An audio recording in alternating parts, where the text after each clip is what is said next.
This lesson will identify examples of physiological, visual, and instrument cues which indicate developing or developed upset conditions. The basic flight concepts of scanning and monitoring to maintain situational awareness will be examined, and the importance of type specificity will be identified. Recognition of the aircraft's actual state and crew-specific responsibilities will also be described. The following objectives will be covered during this lesson. Identify the physiological, visual, and instrument cues which indicate developing or developed upset conditions. Describe the importance of monitoring and scanning by crew to maintain situational awareness. Explain the importance of keeping an updated understanding of the actual aircraft state. Completion of this lesson on upset recognition will provide actionable knowledge on improving upset recognition skills. The information provided in this lesson may initially seem to be too basic, but consider that the pilots presented in the case studies lesson must have demonstrated basic recognition skills many times in the simulator and aircraft.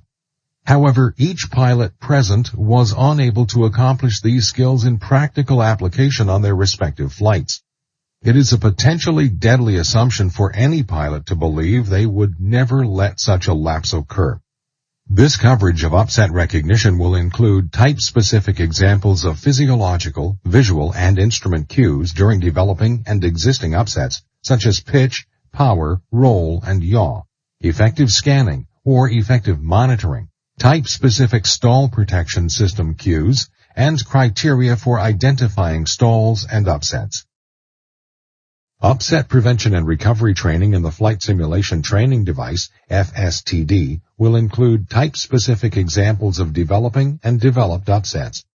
Here, however, we will cover more general examples to provide topical understanding regarding physiological, visual, and instrument cues. The human body senses and reacts to movement.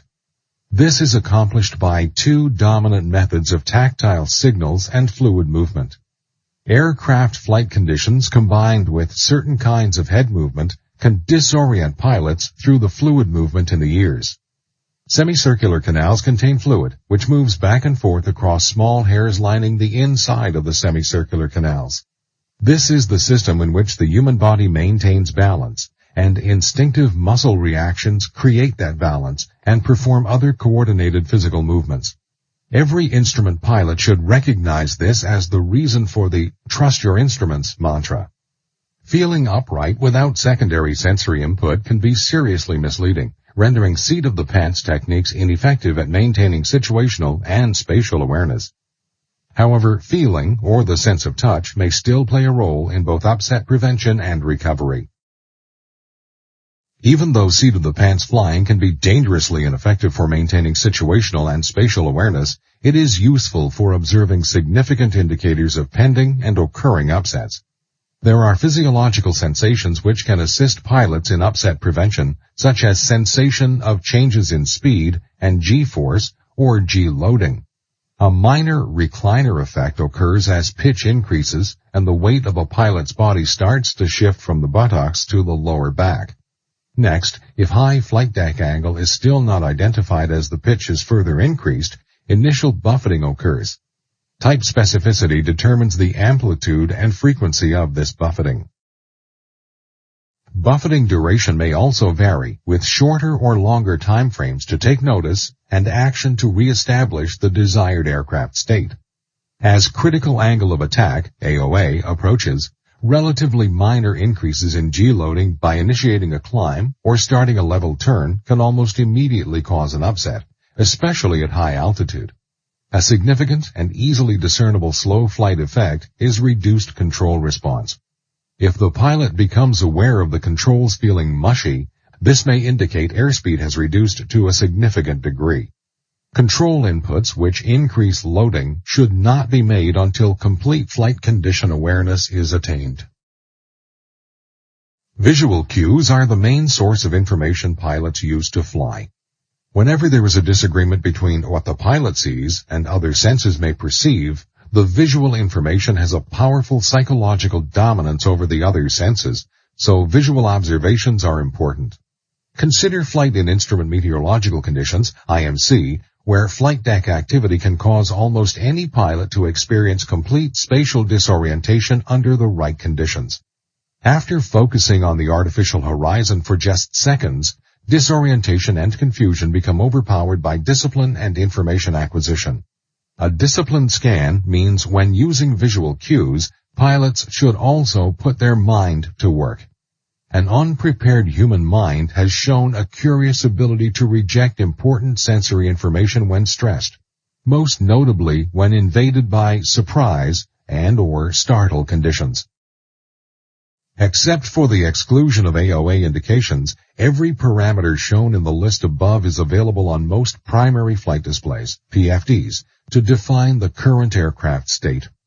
The PFD is the data source pilots use most to monitor the aircraft state even during normal operations, so it is instinctive to go there whenever the actual aircraft state becomes unclear. The vertical path data, vertical direction and speed, will come from the PFD. Most PFDs offer a selectable flight path vector indication. Historically, many operators do not require this feature to be switched on. Without an AOA indicator, the flight path indicator is useful in identifying the actual angle of attack. A good PFD makes data acquisition quick, which is vitally important while an aircraft is near an edge or entirely outside its flight envelope. When an AOA indicator is available, it can be an invaluable tool for understanding the aircraft's coefficient of lift. Every pilot should have a complete understanding of the information provided. Read the manuals, know the instrument and its limitations, as well as how to react to its indications. Active monitoring of onboard and externally supplied information, crew actions, and desired aircraft state are all prerequisites to establishing continuity of situational awareness. When maintaining continuous awareness of the parameters presented by the bullets shown above, maintaining a desired state will likely require only minor adjustments. Diverted attention by countless sources can create surprise or startle, and thereby cause delays in recognition and subsequent appropriate actions. Of the many times you have observed a pilot notice they were a little slow, did you ever watch them immediately nudge the power up, only to groan after realizing all that was needed was to release back pressure on the yoke or stick? How is it that a seasoned pilot can so easily miss such a basic concept? Whenever a pilot identifies one or more flight parameters are not as expected, an investigation must ensue. The investigation should provide a complete understanding of the current aircraft state, and understanding must be sought from all useful data sources and only from useful data sources. Investigation and understanding of the actual aircraft state are time critical and can be accomplished quickly. The investigation must provide information which can be acted upon, and it must be constantly updated until the desired aircraft state is stabilized.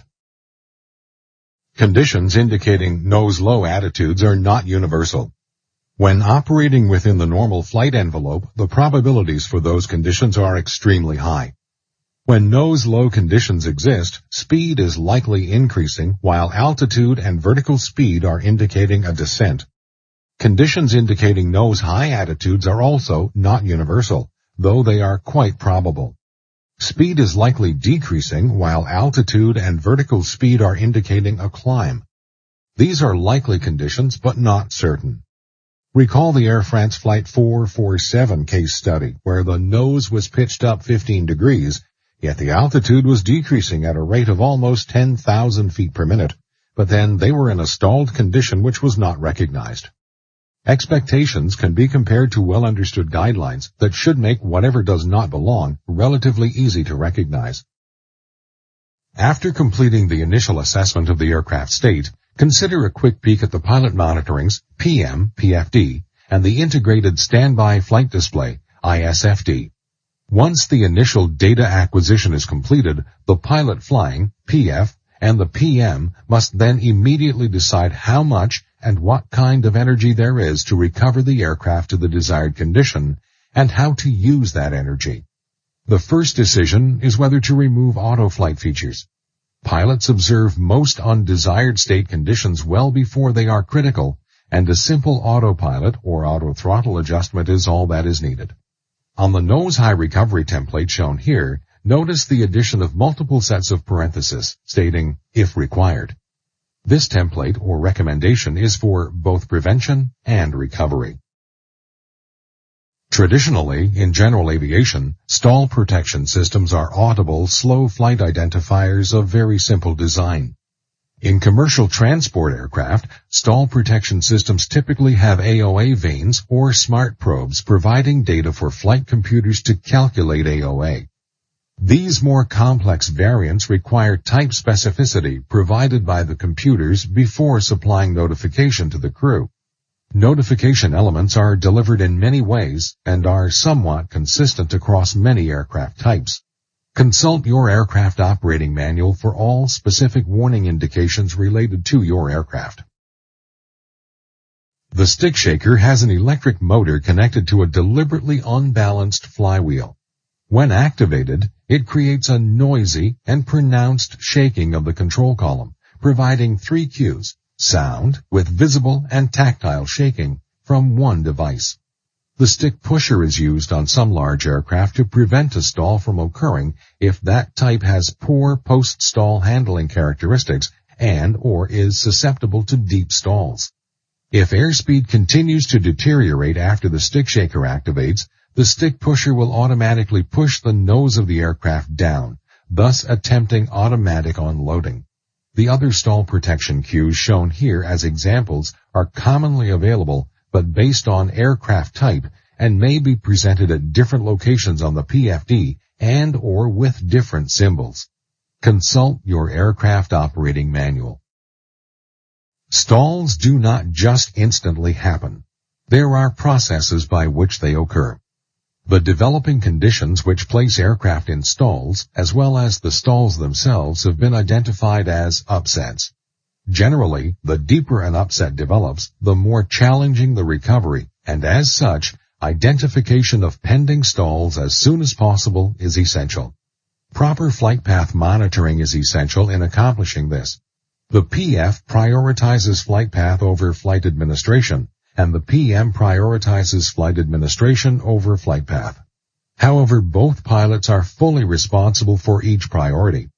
The previous slide identified several cues which can provide indications of a divergence from the desired flight path. We have noted many functions of active monitoring and considered physiological, visual, and instrument cues.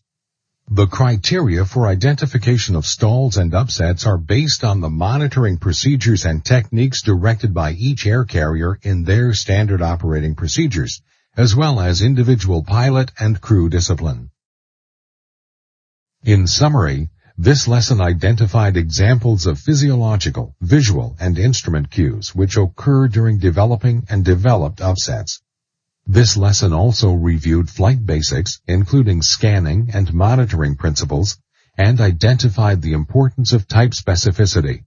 The importance of understanding the actual aircraft state was also shown and linked to crew-specific responsibility. Next, let's answer some questions.